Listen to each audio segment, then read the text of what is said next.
안녕하세요. 세상의 나그네 오목사입니다.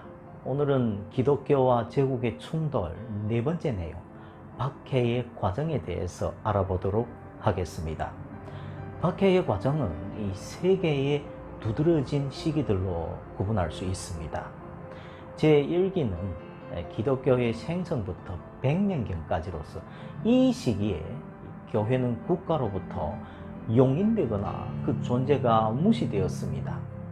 기독교는 유대교 내부의 한 종파로 간주되어 이 종교적 관용을 누렸던 것입니다. 제2기는 100년경부터 250년경까지로서 이 시기에 기독교는 이 독자적인 종교로 인정되었습니다. 하지만 동시에 반제국적이고 반인류적인 종교로 간주되어서 박해를 당했습니다. 제3기는 250년경에서 311년에 이르는 이 기간으로서 이 제국의 중흥의 시독 및 황제 숭배 사상의 강화로 인해 기독교는 멸절의 위기에 처하게 되었습니다. 64년 네로의 핍박으로부터 313년 밀라노 칙령까지 250년간 기독교는 피 속에서 성장해 갔습니다. 트라이안 황제 때에 기독교인들을 처리하기 위한 기본 방침이 확립되었습니다. 112년 비시니아 본도의 이 소아시아 성의 주지사 플리니가 이 기독교라고 하는 이 미신을 어떻게 처리할 것인지 물어보자 황제는 훈시를 내렸습니다. 적극적으로 기독교인들을 수색하지 말 것과 이 고발이 들어올 경우에 기독교 신앙을 부인하지 않으면 이 사형에 처하도록 지시했습니다. 또한 기독교 신앙을 부인하고 우상 숭배를 할 경우 과거의 죄는 불문에 붙여야 한다고 했습니다. 상대적으로 온건한 이 원칙은 이후 1세기 동안 적용이 되었습니다. 하드리아는 그의 정책을 계승했습니다. 피우스 황제도 이 선임자들의 방침을 고수했습니다. 하드리안 황제 때에 이 그리스, 소아시아, 시리아 그리고 로마로부터 변증가들이 이 글로서 박해에 대하여 항거를 했습니다. 이 사실은 이미 기독교가 많은 지역으로 확산되었음을 의미하는 것입니다. 피우스 황제 때에 이 서머나의 감독 폴리캅이 순교를 당했습니다. 그 당시 그의 나이가 86세였습니다. 네로 때에 처음으로 기독교에 대한 박해가 시작되었습니다. 로마의 역사가 이 타키투스에 의하면 도시 계획을 추진하기 위해 이 땅을 정리할 필요가 있었던 것입니다. 그 이유에서 이 불을 질렀어요. 네로는 그의 무모한 행위로부터 민심을 다른 데 돌리기 위해 기독교인들을 희생양으로 삼았던 것입니다. 이때에 바울과 베드로가 목숨을 잃었습니다. 이 사실로 미루어 보건대 40년대에 로마에 정착한 기독교가 60년대까지 새로운 종교로 부상했음을 우리가 추측할 수 있습니다. 네로의 장군들인 베스파시안과 디도는 유대인들의 반란을 잔인하게 진압하기도 했습니다. 네로의 사후 69년 맹렬한 내란으로 4명의 황제들이 멸멸했으며 결국 베스파시안이 권력을 장악했습니다.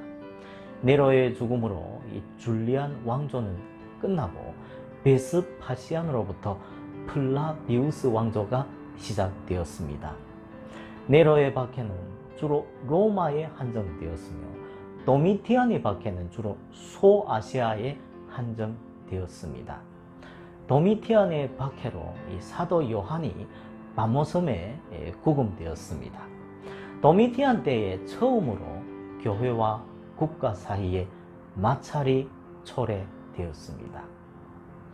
아우구스투스 사후 제국은 칼리굴라, 네로 그리고 도미티안과 같은 형편없는 황제들에 의해 통치되었습니다. 96년부터 180년까지 이 로마 제국은 다시 외적으로 번영을 누렸습니다. 5명의 선한 황제들, 다시 말해서 네르바, 트라얀, 하드리안, 안토니우스 피우스, 그리고 마르쿠스 아우렐리우스는 내정, 외정에 많은 치덕을 남겼습니다.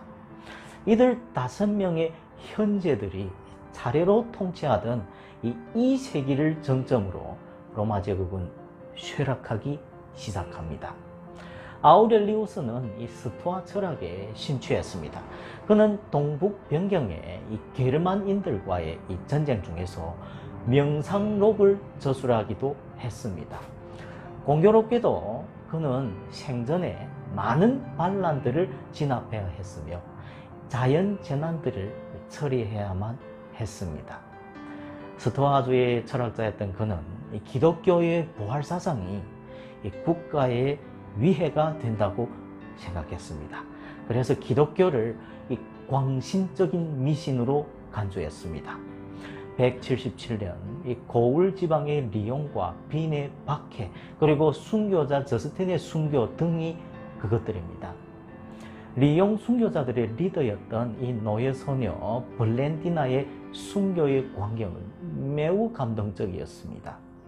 90세의 감독 포티우스도 고문으로 인해 죽었습니다. 180년 아프리카의 스킬리움에서 7명의 남성들과 5명의 여자들이 순교당했습니다. 그들의 행적은 이 스킬리움 순교자들의 열전에 잘 나타납니다. 그들은 그들의 고매한 윤리적인 삶과 공적인 의무 이행을 증언했습니다. 그러나 그들은 기독교인들의 왕국이 이 세상에 속한 것이 아니므로 황제를 주로 부르기를 거부했습니다. 황제를 존경하지만 하나님만을 두려워한다고 했습니다. 이 순교 사건에서 복음이 180년까지 이미 이탈리아만이 아니라 광범위하게 북아프리카 여러 지역에 전파되었음을 알 수가 있습니다. 황제는 아마도 그의 이 스승인 프론토 때문에 기독교에 대한 편견 속에서 성장한 듯 합니다. 황제는 이 기독교인들이 무신론자들이었기 때문에 군대와 공정에 재난이 닥친다고 생각했습니다. 그는 박해를 부추기고 밀고자들을 인정함에 있어서 트라얀을 능가했습니다. 그의 치세 동안 상위 계층의 사람들, 특히 귀부인들이 많이 순교당하기도 했습니다. 밀리토 밀티아데스, 아테나고라스, 그리고 순교자 저스틴이 이 글을 통해서 항거했는데도 이 박해의 불길은 끄지 못했습니다. 안토니우스 피우스와 아우렐리우스는 가장 형편없는 황제 코모두스에 의해 계승되었습니다. 아우렐리우스의 사망으로 아우구스투스 이래 2세기나 계속되던 로마의 평화는 끝나고 말았습니다. 96년에서 180년 사이 5명의 황제들이 통치했습니다. 그러나 다음 103년 동안 29명의 황제들에 의해 통치되었으며 그들의 생애는 비참했습니다. 더 이상 이 제국의 영토의 확장과 평화의 유지는 불가능해졌던 것입니다. 코모두스는 이 극단적인 사치스러운 삶을 살았습니다. 그리고 그는 이 원형 경기장에서 검투사로서 격투하는 것을 좋아했습니다. 결국 그는 이 레슬링 게임에서 살해되었습니다. 코모두스는 부친의 정책을 계승하여 맹목적으로 박해를 가했습니다. 그는 이 부인 줄리아의 영향으로 허르쿨레스 곧 태양신 제이를 대대적으로 정죄했습니다.